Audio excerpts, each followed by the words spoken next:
السلام عليكم ورحمة الله وبركاته، نتمنى تكونوا بخير وعلى خير. اليوم نقدم معكم خميرات معمرين بالشحمة، كيجيو زوينين ولذاذ. كنحتاجو في المقادير حبة ديال الخيزوية، حبة ديال الفلفلة خضراء، حبة ديال الفلفلة حمراء، 6 الحبات ديال البصلة متوسطة.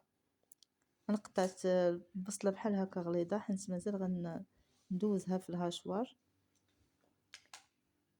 كنقطعو الفلفلة حتى هي رقيق على هذا الشكل هذا.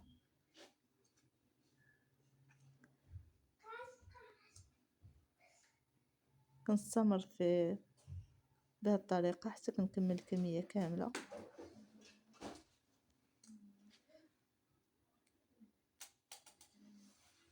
من بعد ما قطعت الفلفلة غنضيفها على البصلة، نديرها فوق البوطة تكون شوية مجهدة.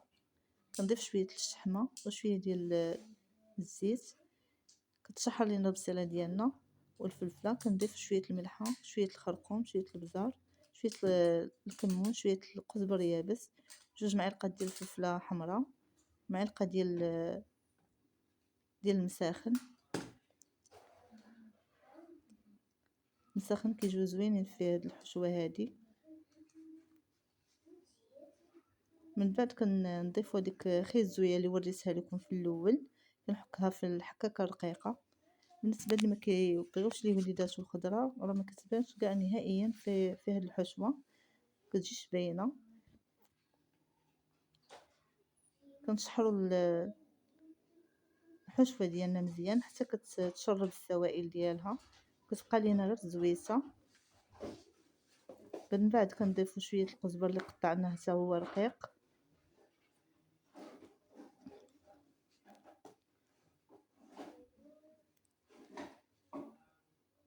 كنخليو الحشوه ديالنا تبرد. كندوزو للعجينه. كنحتاجو كيلو ديال الفورص، ربعه ديال الفينو، معلقه كبيره ديال الخميره، معلقه صغيره ديال الملحه، معلقه صغيره ديال السكر، والماء كنبقاو نضيفوه بشويه بشويه حتى كنحصلوا على عجين متماسك.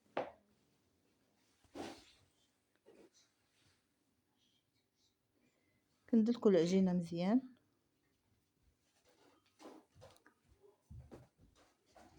من بعد ما دلكنا العجينه كندهنوها بشويه الزيت ونغطوها ببلاستيكه ونخليوها تخمر.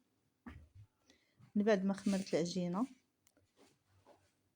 كندوزو نكوروها كويرات صغار متوسطين.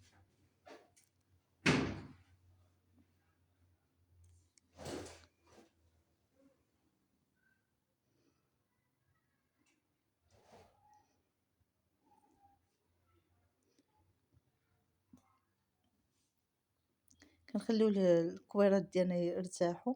كندوزو نبسطوهم، كنبسطو غير الجوانب مزيان والوسط كنخليوه شويه غليظ.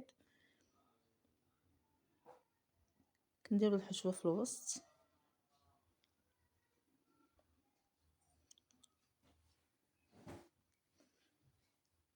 كنجمعو الجوانب حتى كنحصلو على كوره بهذا الشكل هذا.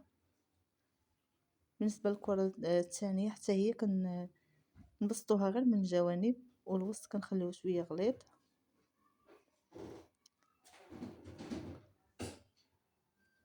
كنديرو الحشوه في الوسط،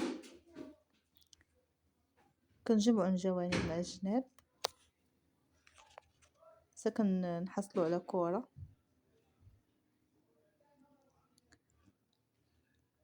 كنبقاو هكا غاديين بهذه الطريقه حتى كنكملوا الكميه كامله. من بعد ما كملنا الكميه كلها في التمر كندوزو نطيبو مباشره البطبوط ديالنا، ما نخليوش حتى يخمر. بهذه الطريقه كيجي المخمر ديالنا خاوي من الوسط وما كيجيناش مدقص وغليظ. وهذه هي النتيجه، كيجي زوين وبنين. نتمنى تجربوه ويعجبكم. نتوما كتشوفوا كتجي الحشوه باينه